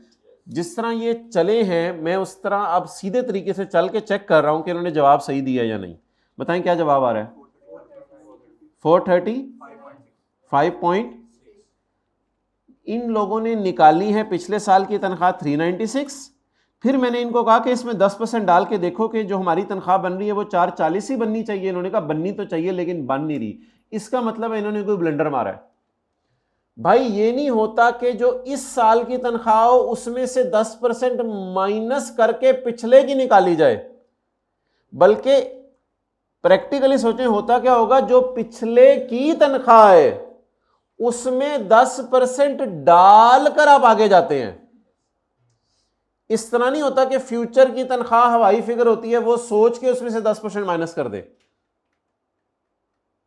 एक बंदे का कद 1 फुट बढ़ गया तो पहले कितने फुट था? 5 फुट, अब कितने फुट है? 6 फुट। मिसाल दे रहा हूं। एक बंदे का कद, इसी तरह एक बंदे की तनख्वाह इस साल 4,40,000 है और इस साल उसे 10% ज्यादा तनख्वाह मिली है पिछले साल से ज्यादा। अब 440 पे आप 10% नहीं लगा सकते। अगर आप लोगों ने लगाना भी है तो वो फिर थोड़ी मुश्किल कैलकुलेशन है। 440 इस वक्त 110% पे पड़ा हुआ है, तो फिर इस पे 100 लगा दें। अगर किसी ने लगाना है वो अल्लाह का शुक्र है सही आ जाएगा 400। लेकिन मैंने तो चीज को सबसे ज्यादा सिंपल करने की कोशिश की है। मेरे ख्याल से ये मेथोडोलॉजी ज्यादा बेहतर है। What is x? नहीं 400 नहीं, व्हाट इज एक्स 400 हद होगी, वो तो एक्स का जवाब है। What is x? पिछले साल की तनख्वाह। What is x? पिछले साल की तनख्वाह जमा 10% और पिछले साल की तनख्वाह शुड बी इक्वल टू हमारे साल की तनख्वाह। ये फॉर्मूला समझ आ गया? थोड़ा थोड़ा जरा ये फॉर्मूला लगा के एक्स निकाल लें, तो उसको मैंने एक्स लिखा है उधर। तो 440 पे अगर आप 10% माइनस करेंगे तो वो फिर सीधा चल के देखिएगा तो जवाब गलत आ जाना है। एम्प्लॉयर को पता क्या होती है जिस पे 10% डालता है? पुरानी तनख्वाह पता होती है ना, उस पे 10% डाल के नई तनख्वाह देता है। अच्छा, इस तरह के कितने लोगों ने खुदा ना खास्ता कर लिया था टेस्ट में? चलें शुक्र है कोई हाथ नहीं खड़ा हुआ, एक हाथ खड़ा हुआ, लेकिन इधर गलत कराया। क्या चीज? 4 लाख ही लिखा था आपने? नहीं नहीं, मैं 4 लाख वाले पूछ रहा हूँ। 4 लाख वाले, अच्छा चलो ठीक है।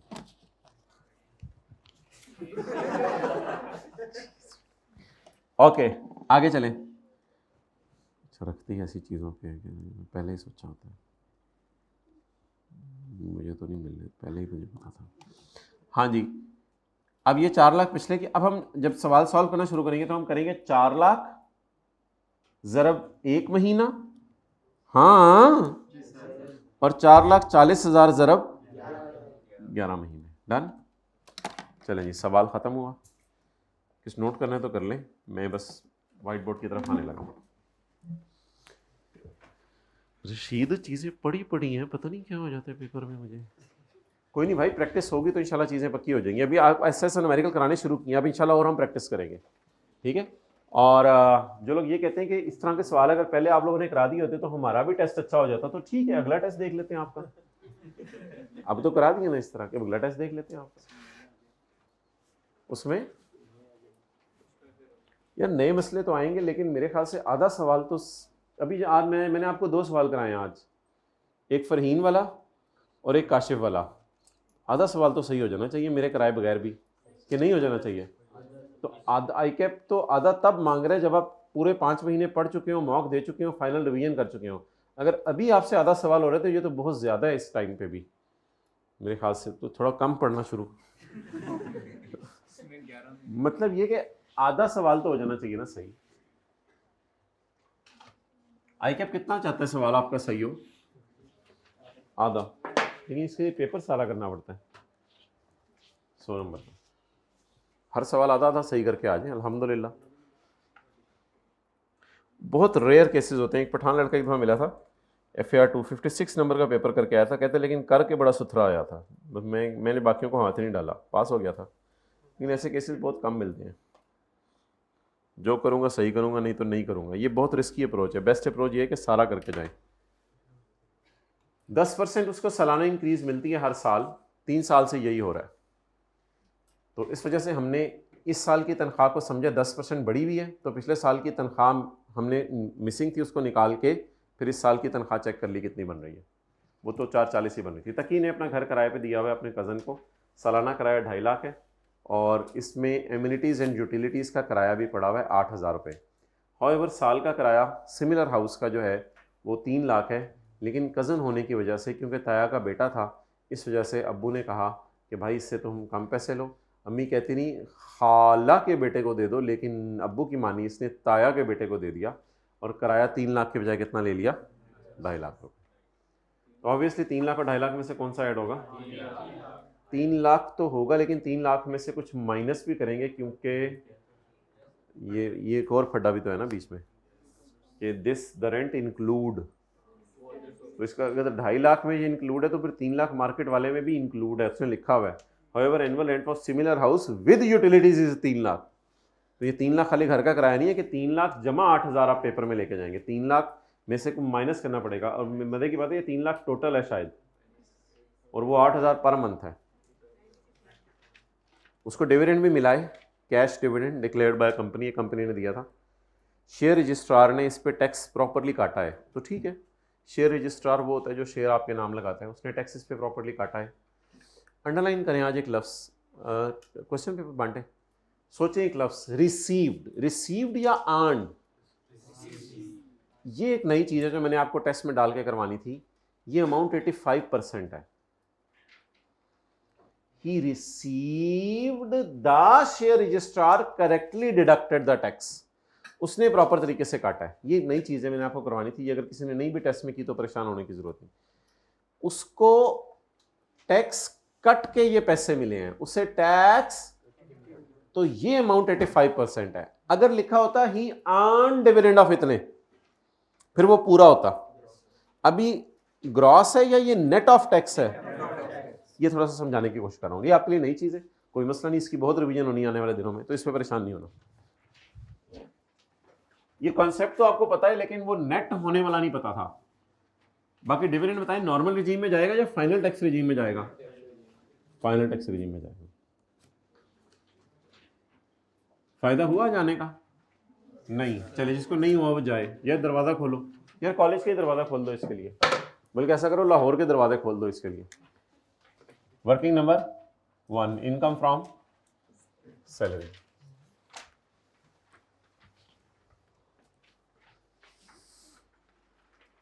Basic salary. बेसिक सैलरी देखिए मैं क्या करूंगा, पहले मैं लूंगा 4 लाख, ये जो एक्स है मेहनत करके निकाली, जमा 4,40,000 ज़रब 11, फिर अगले साल 4,40,000, और फिर अगले 11 महीने की तनख्वाह अलग से ऐड होगी, वो अगला साल है। हमारे साल ये वाला 4 लाख जमा 4,40,000 इंटू 11, जी बोले 4 लाख जमा 4,40,000 ज़रब या, बल्कि 4 लाख के साथ लिखे ना, मल्टीप्लाइड बाय 1 मंथ।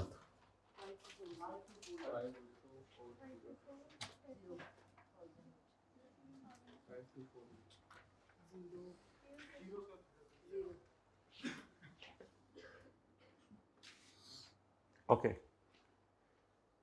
अब अगर 4 लाख की कैलकुलेशन आपने शो करनी है तो यहाँ वर्किंग 1.1 डाल के x प्लस वो वाली कैलकुलेशन शो कर दीजिएगा ताकि एग्जामिनर को पता चले 4 लाख कहाँ से आया।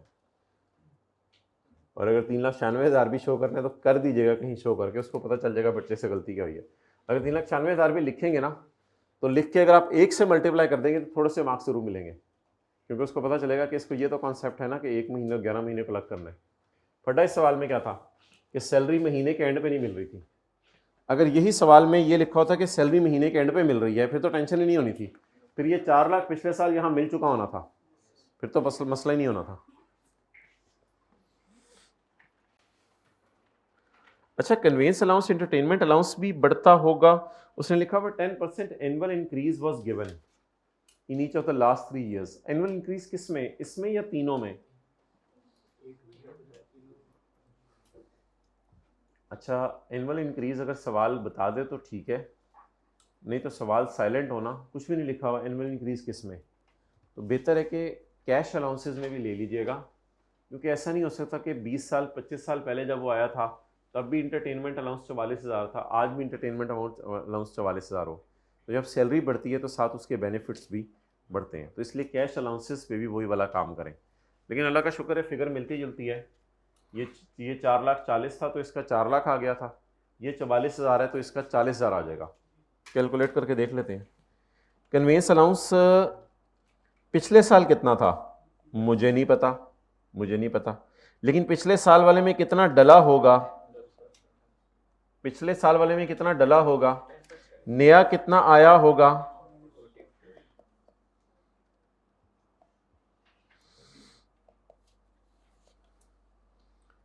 x is equal to 44,000 divided by 110। नहीं, वो तो अब करने की जरूरत ही नहीं, बस simple x is equal to बता दे कितना है। ये 1.1x है, 40,000। क्लियर? चलें जी, ये कौन सा अलाउंस है?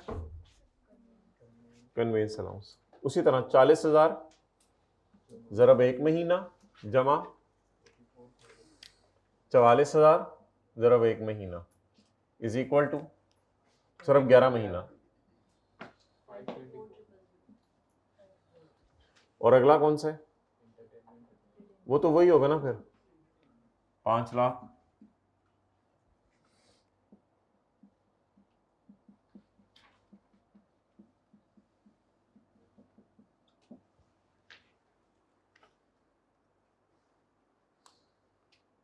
चलें जी, क्या? अच्छा ठीक, आगे चलें। ओवन मिला उसको 40.8।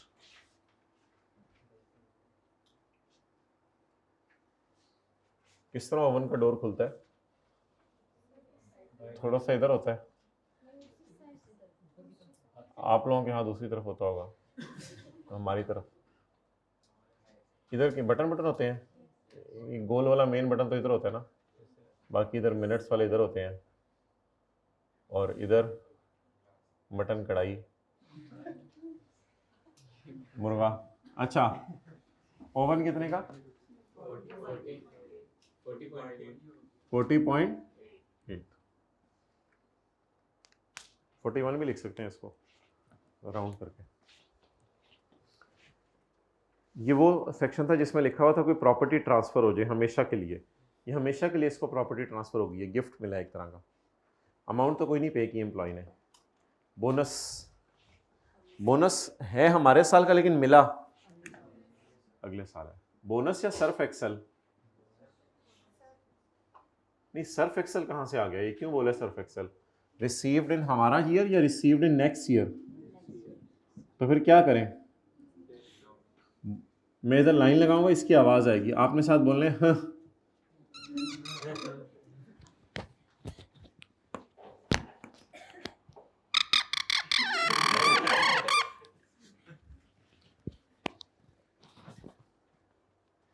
एक लाख उसको मिला है बोर्ड मीटिंग अटेंड करने का, फीस फॉर बोर्ड मीटिंग।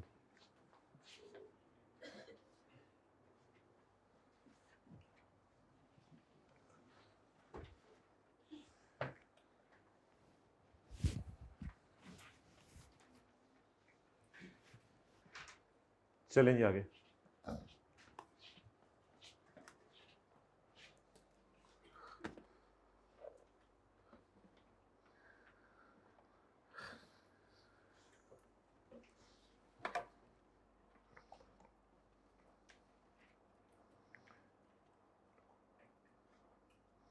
इसको ज़रा कहीं रुको मैं आ रहा हूँ। इसको ना न्यूमेरिकल के एंड पर माइनस करना है। आज मैं बताऊंगा कहाँ पे। इतना टैक्स इसकी सैलरी से कट चुका है, बोले इतना टैक्स इसकी सैलरी से कट चुका है। इसके अलावा इसने घर किराए पे दिया हुआ है। अच्छा, टोटल कितना हो गया? 6428.8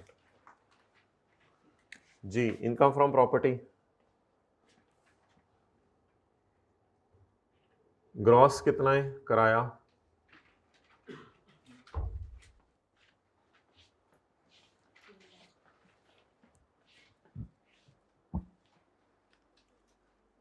इसको तो इग्नोर करें ना, 2.5 लाख, 3 लाख या 3 लाख माइनस 8,000 ज़रब 12।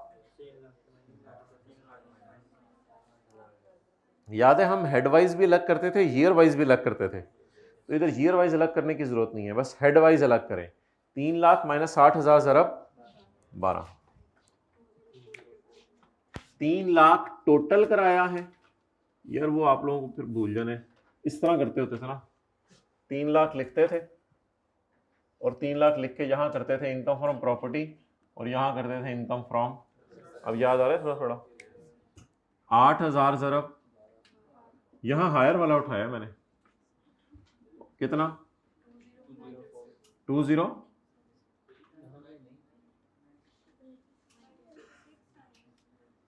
और यहाँ 204,000 ग्रॉस बोले।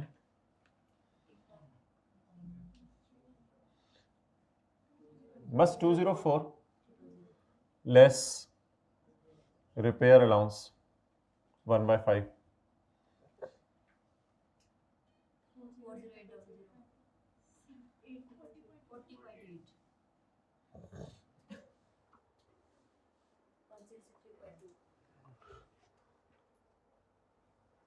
डन। वर्किंग नंबर 3 आना, इधर इधर आओ, जल्दी आओ ना जी, मैं आ रहा हूँ। अच्छा ठीक है, चलो इधर रुको।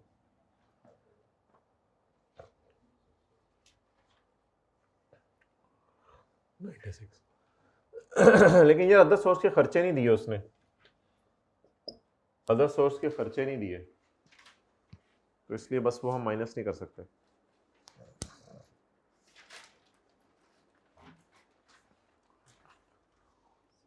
जी कौन सा? नहीं, अलाउंसेस भी हर साल मिलते हैं, बिल्कुल हर साल मिलते हैं। अच्छा जी आगे, हर साल मिलते हैं, ये कोई वन ऑफ टाइप चीज़ नहीं होती। सैलरी के साथ जो house rent allowance, utilities allowance, entertainment allowance, convince allowance, ये हर साल मिलता है लोगों को। अच्छा, कैपिटल गेन डिविडेंड तो इनकम फ्रॉम अदर सोर्स में जाएगा, लेकिन ये फाइनल टैक्स रिजीम है। ये क्या है? अच्छा, कट कटा के कितना मिला है? ये मैं कह रहा था 85% पे है, क्योंकि इस पे उसने लफ्ज़ क्या लिखा हुआ है? मिला या कमाया? मिला। ये जो रिसीव्ड का लफ्ज़ है ये बड़ा डेंजरस है। अगर लिखा होता ना अर्नड, तो फिर मैं ये कहता 100% ही है। अभी इस पे कितना परसेंट टैक्स कटा होगा? 15%। तो 100 माइनस 15 इज इक्वल टू 80। तो ये कितने परसेंट है? अब मैं करूंगा क्या, देखे ना, अगर मेरा डिविडेंड 200 रुपये है और उस पर 15% टैक्स कटे तो मुझे मिलेगा कितना? अगर पेपर में 170 देगा तो पेपर में लिखेगा रिसीव्ड 170, और अगर पेपर में 200 देगा तो लिखेगा अर्न्ड 200।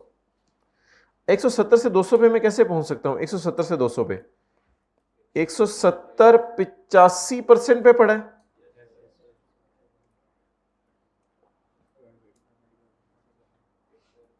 एक 170 85% पे पड़ा है, मुझे 100 दे दो, आने 200। कितनों को समझ आई नेट से ग्रॉस निकालने की? कितने देखिए, मेरा अगर डिविडेंड है 200 रुपए, 200 रुपए मुझे कंपनी ने डिविडेंड दिया, 2 नोट कायदे आजम के 100 रुपए वाले देने थे, लेकिन कंपनी ने कहा मैं तुम्हारा टैक्स काटूंगी 30 रुपए, तो 3 नोट 10-10 रुपए वाले काट लिए। तो वो 200 जो लाल नोट थे वो कम होके एक 100 वाला नोट आया, एक 50 वाला, एक 20 वाला, 170 मेरे पास आए। अब मुझे कोई घर जाते हुए पूछ रहा हो कि तुम्हें मिला 170 है, तुम्हारा बना कितना था, तो मैं इसको कह सकता हूं कि 170 असल में डिविडेंड पे टैक्स अक्सर कटा करेगा, तो ये शॉर्टकट तरीका है। फॉर्मूला भी लगा सकते हैं, वो फिर जरा लंबा फॉर्मूला है, x minus 15% of x is equal to 170। इस तरह x भी निकाला जा सकता है, लेकिन मैं जरा शॉर्टकट बताना चाह रहा हूं। शॉर्टकट क्या है, शायद समझ आ रहा हो।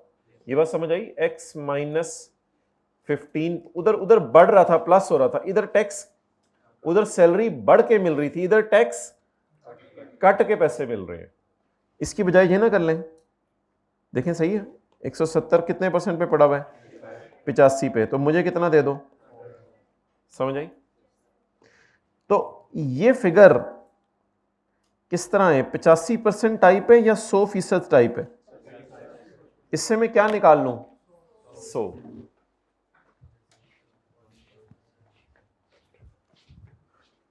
वर्किंग नंबर 4, ये तो income from other source normal tax regime है, ये income from other source final tax regime है। मुझे अर्न्ड चाहिए या रिसीव्ड चाहिए? 159.37 डिवाइडेड बाय 80 मल्टीप्लाइड बाय 100, 187.5। मेरा बना कितना? 187.5, और मिला कितना? If someone is uncomfortable, then what is the formula? X minus 15% of X is equal to 159 point. Then what is X?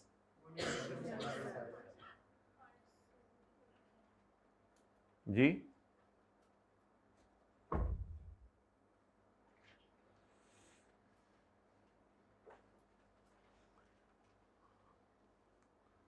जी बोले। न्यूमेरिकल का फेस, इनकम फ्रॉम सैलरी,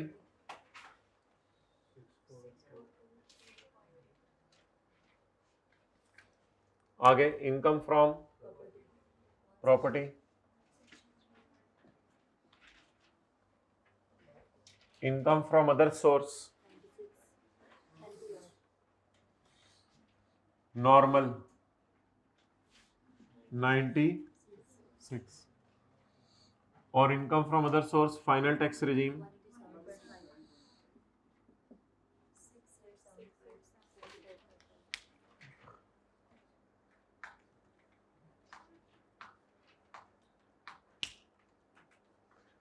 68 करें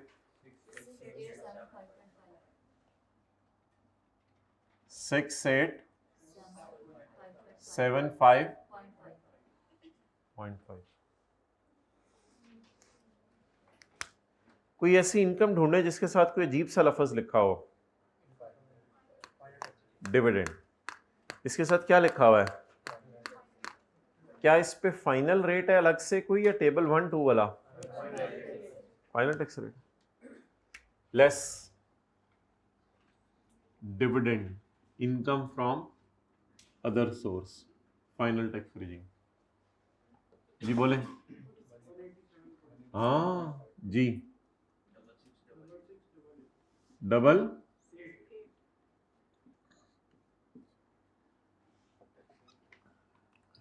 ये क्या हो गई? Taxable income.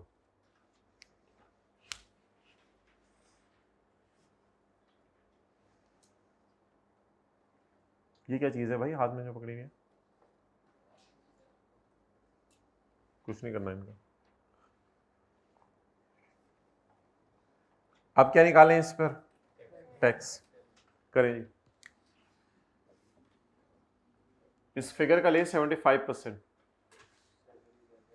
6688 का लें 75%। अब इसे कंपेयर करें सैलरी से। कम दीवाने छोड़ें आप लोग इधर से देखें जरा। सैलरी ज्यादा है, तो सैलरी ज्यादा तो टेबल। अच्छा, टेबल 2 में मैं 6688 देखने जाऊं या 668800 देखने जाऊं? इसको जरा मैंने साइड पे लिख लिया ताकि उधर टेबल में आगे कंफ्यूज ना हो। आप 6688 देखने आप देखने 6 लाख से कम है, टैक्स जीरो। 6688 6 लाख से कम नहीं है, 6688 सही है।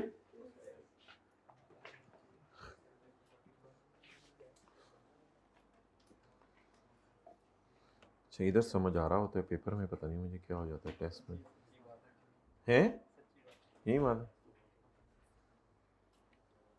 पढ़ाई में ये चीजें सारी प्रैक्टिस हो जाएगी ना, प्रैक्टिस होगी भी तो थोड़ा थोड़ा हमने चलना सीखा। ये वाला सिनेरियो है भाई। FR2 वालों को बता दो इंशाल्लाह थोड़ी देर में क्लास शुरू होगी। थोड़ी देर का लफ्ज़ बोल के आना थोड़ा, यानी कि वो पता भी ना चले उनको और हमारी बात भी कन्वे हो जाए। 7 लाख जमा 35% ऑफ 668800 माइनस 4.1 मिलियन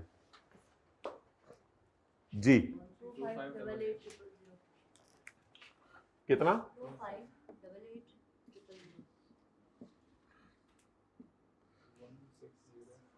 अच्छा, अभी कैलकुलेटर पे ना पूरा जवाब बताइएगा जो आ रहा है। 1605866।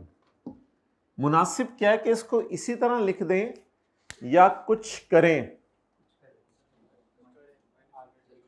इसको रुपीज इन 1000 में कन्वर्ट कर दें। डिविडेंड तो अलग डिस्कशन है ना। इसे क्या कर दें?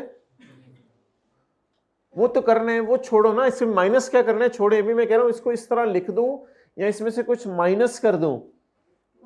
माइनस तो करना अलग है, सॉरी। इसको इस तरह लिखूं या कुछ और तरह लिखूं, ये मैं पूछना चाह रहा हूं। रुपीज इन 1000 में लिखूं, क्या लिखूं फिर आखिरी? इसको फिर 6 कर दूं। मेरे ख्याल से जो बहुत ताकतवर है ये 8 है या 8 है। ये अगर 4 होता तो मैं कहता 4 ही है, उसने तो इस पर कोई असर नहीं डालना था। ये तो इसकी जान ले लेगा, ये तो इसको 6 करके जाएगा। इसको राउंड अप पता नहीं राउंड डाउन क्या बोलते थे आप लोग, ये मैं पूछना चाह रहा था। अगली बहस तो बाद में है। अच्छा, रोनी की आवाजें आ रही होंगी कहां से? डिविडेंड से। भाई ये वाला दरवाजा भी जरा खोल के देखो, मर्द हजरात आए हुए।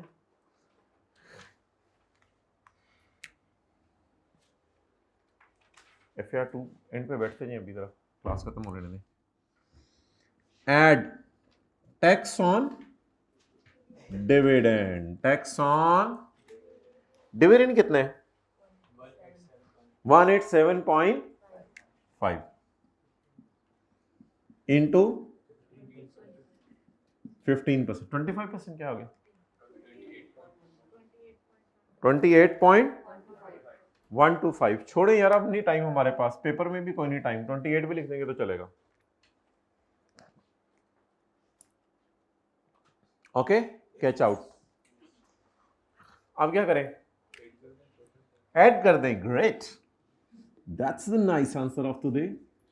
सही कह रहा है ना, सही कह रहा है यार। 14 दिन।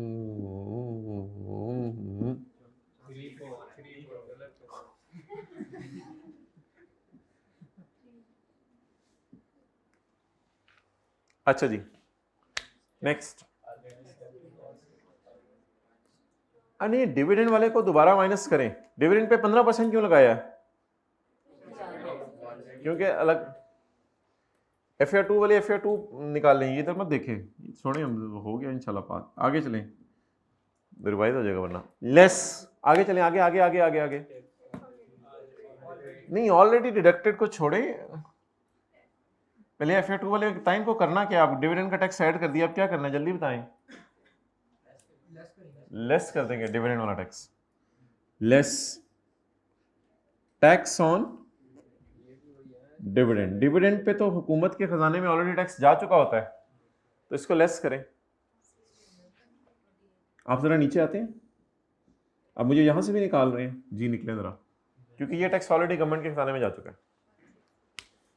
तो यहां तक बज़ाहिर हमने कोई नई चीज नहीं की। चैप्टर 4 में एक पेज था जिसपे आपको ये मैंने डिविडेंड वाला टैक्स ऐड करा के लेस कराया था। नई किताब है।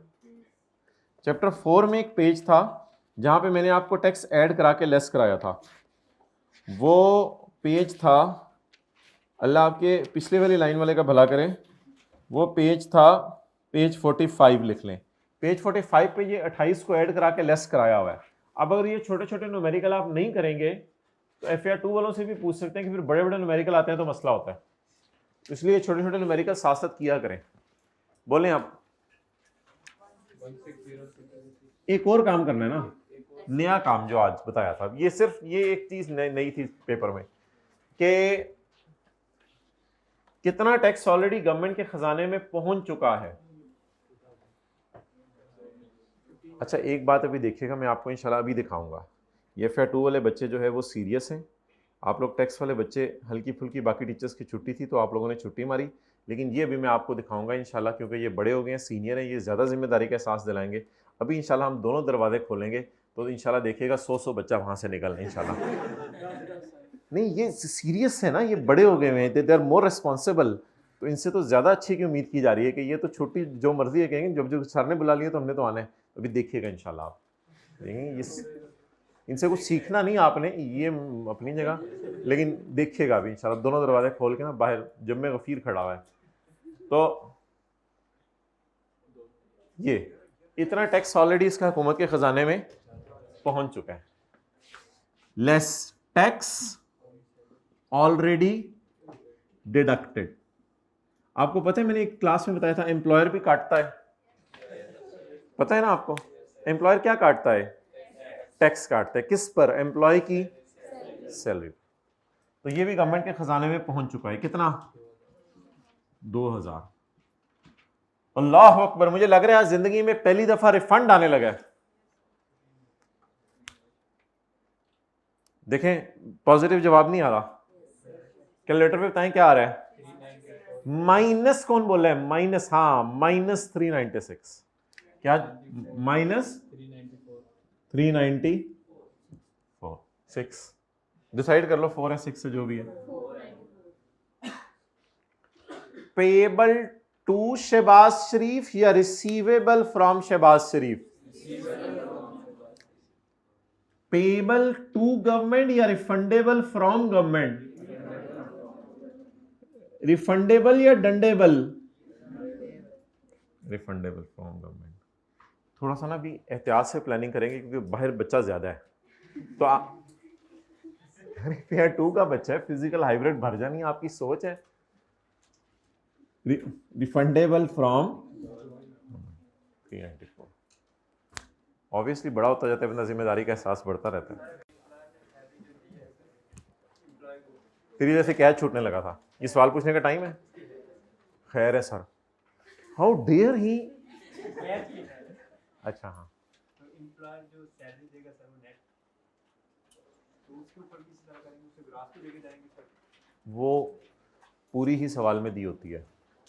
जो उन दोनों के दरमियान माहिदा हुआ होता है, वो नेट नहीं लिखती होती कभी।